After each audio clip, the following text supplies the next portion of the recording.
जय श्रीमन नारायण। कल चंद्र ग्रहण है। तो चंद्र ग्रहण कल रात्रि में 9:57 से आरंभ हो रहा है और जिसका मोक्ष 1:26 पर होगा। लगभग 3.5 घंटे लगभग ग्रहण है इस बार। तो साधक लोग तो प्रतीक्षा करते रहते हैं कि कब आवे ग्रहण में, क्योंकि ग्रहण का इतना महत्व है कि ग्रहण में यदि कितना भी मंत्र समझिए जपा जाए, व्यक्ति पूरा शरण करता है। यदि अष्टाक्षर है तो 8 लाख जप करो और फिर उसका चतुर्गुणित करो कलयुग में, तो इतना करने पर पुरस्चरण होता है। लेकिन ग्रहण के समय, जितना समय है ग्रहण, उतने समय पर यदि जो भी माला अपनी हो जाए, यथासंभव यथाशक्ति जो हो जाए, उससे ही पुरस्चरण करने का लाभ प्राप्त हो जाता है।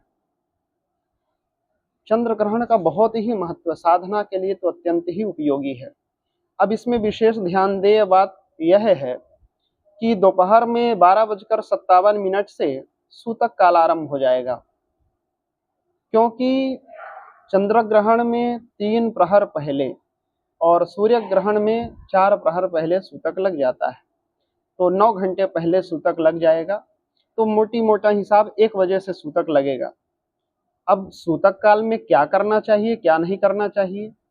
सूतक काल से पहले ही क्या करें?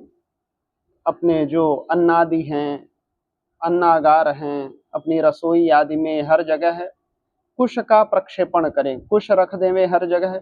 यदि कुश अनुपलब्ध हो तो तिल आदि का प्रयोग करना चाहिए, लेकिन कुश परम पवित्र है, क्योंकि वाराह भगवान के रोम कूप ही तो कुश है, परम पवित्र है। इसलिए जहाँ पर कुश डाला जाए वहाँ पर ग्रहण का प्रभाव, जो दुष्प्रभाव होता है, वो नहीं पड़ता है। तो सूतक से पहले ही ये चीजें डाल देना चाहिए, जल आदि में डाल दें। भोजन, कोई निर्मित भोजन जो पकवान है वह नहीं रखना चाहिए। भोजन पहले ही प्रसाद ठाकुर जी को भोग लगा करके और प्रसाद पालें और फिर ठाकुर जी का पट बंद कर दें। सूतक से पहले ही पट आदि बंद कर दें। और अब जो है घृत आदि है, मट्ठा है, कोई ऐसी चीजें हैं, ये सब पवित्र वस्तुएं हैं, इनमें बस कुछ डाल देवें तो ये चीजें दूषित नहीं होती हैं, इन पर ग्रहण का दुष्प्रभाव नहीं पड़ता है। और जो भी यदि बना हुआ भोजन रख दिया आपने और यदि जल रखा रहा तो वह भी ग्रहण करने योग्य नहीं होता है। तो इस सूतक काल में तो ये चीजें हो गई। भगवान का पूजन समर्चन हो गया कि भगवान का पूजन समर्चन सूतक काल के पहले ही कर लें और उसके बाद पट बंद कर दें। अब ग्रहण के समय क्या करना चाहिए, क्या नहीं, सबसे बड़ी बात यह है, कल बहुत अच्छा संयोग हो रहा है आरंभ, क्योंकि रविवार के दिन या सोमवार के दिन यदि चंद्र ग्रहण या सूर्य ग्रहण पड़ता है तो चूड़ामणि नामक बड़ा सुंदर योग बनता है। अब एक तो साधक लोग प्रतीक्षा करते रहते हैं कि ग्रहण आवे, ग्रहण आवे, क्योंकि इसमें तो पुरस्चरण का लाभ प्राप्त हो जाता है ना। तो इसमें क्या करें? अपने गुरु के द्वारा, अपने आचार्य के द्वारा जो प्रदत्त मंत्र है अपने को प्राप्त है, क्योंकि अनधिकार चेष्टा नहीं करनी चाहिए, इधर उधर भगवान की ही उपासना करना चाहिए। तो भगवान के उन मंत्रों का ही अधिक से अधिक जप करें, मौन हो करके। सूतक के समापन होने पर, जैसे ग्रहण काल आरंभ होने वाला हो, उस समय स्नान कर लें और स्नान आदि से निवृत्त होकर के अपना यदि गंगा जी के किनारे देखिए, क्योंकि चंद्र ग्रहण में काशी स्नान का ही महत्व है और सूर्य ग्रहण आदि में तो कुरुक्षेत्र का महत्व होता है। तो चंद्र ग्रहण में तो यदि काशी जो आ सके तो काशी में अपना गंगा जी की सन्निधि में करें। जो गंगा जी की सन्निधि में नहीं कर सकते हैं तो गंगा जल आदि अपने ऊपर छींट करके, पवित्र करके और आचमन आदि करके और अपना जप आदि आरंभ कर दें। और देखिए बात यह है कि क्या क्या वर्जित है।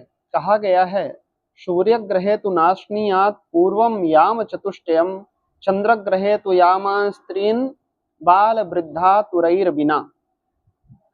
सूर्य ग्रहण में और चंद्र ग्रहण में भोजन का निषेध है। कहते हैं यह किनके लिए लेकिन निषेध है? सूर्य ग्रहण में 4 प्रहर पहले भोजन का त्याग करना चाहिए। चंद्र ग्रहे तो यामा स्त्रीन, मतलब वही जो हमने सूतक काल बताया 9 घंटे पहले का, 1 बजे से पहले ही सब 12:57 से पहले भोजन आदि से निवृत्त हो जावे। लेकिन छूट किसको किसको, हमारा शास्त्र ऐसा नहीं, कोई चीज हमारा शास्त्र समाधान ही बताता है, ऐसा नहीं, संशय नहीं रखता है। किसके लिए छूट दी गई है? बालकों के लिए, जो बच्चा है। अब छोटा बच्चा क्या करेगा? वृद्ध के लिए, जिनकी उम्र ज्यादा हो उनके लिए, और आतुर मतलब जो रोगी हो, शरीर से पीड़ित हो, अब शारीरिक व्याधि है, अब उसे चाहिए, अब किसी को शुगर है, डायबिटीज है मान लीजिए, अब उसको चाहिए ही ये थोड़ी थोड़ी देर में, तो अब उसके लिए कैसे हो? तो उसके लिए शास्त्र छूट देता है कि यदि आवश्यक हो तो आप जरूर उसे ग्रहण करें, आप पा सकते हैं। रोगी को खिला सकते हैं, बालक को खिला सकते हैं, और वृद्ध को खिला सकते हैं। इन 3 लोगों के लिए छूट है। कहते हैं हमारे धर्म सिंधुकार, निर्णय सिंधुकार कहते हैं, ग्रहण काल में शयन आदि नहीं करना चाहिए, अत्यंत निषेध है। क्या होता है? ग्रहण काले शयने कृतो रोगः, ग्रहण काल में यदि शयन करेंगे तो क्या होता है? रोग होता है शरीर में। और मूत्रे दारिद्र्यम, यदि लघु शंकादि करते हैं, इसीलिए 9 घंटे पहले क्यों वर्जित किया गया? इसीलिए वर्जित किया गया ताकि जल आदि का हम सेवन न करें, भोजन आदि न करें, ताकि मल मूत्र त्याग के लिए भी उठना न पड़े, उस समय केवल भगवान का भजन करें। तो यदि मूत्र त्याग करते हैं तो व्यक्ति दरिद्री होता है, दारिद्र प्राप्त होता है। और यदि मल त्याग करेंगे तो कीट बनता है, पुरीशे कृमि ही, यदि मल का त्याग करेंगे तो कृमि बनता है, कीट बनता है। और मैथुने ग्राम सूकरः, यदि मैथुन करते हैं तो ग्राम सूकर बनता है।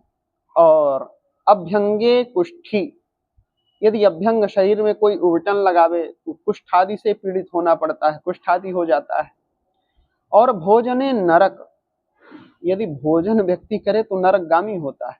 तो ये चीजें ऐसी हैं, इन चीजों का परम आवश्यक है ध्यान देना। देखिए क्या होता है, व्यक्ति कुछ तो जानते नहीं है, और कुछ जो जानते हैं उसको आस्तिकता यदि नहीं है मन में, आस्तिकवादी नहीं है। क्योंकि देखिए आस्तिक कौन है, नास्तिक कौन है? आस्तिक जिसकी वेद के प्रति श्रद्धा हो, नास्तिको वेद निंदकः, जो वेद की निंदा करे वह नास्तिक है।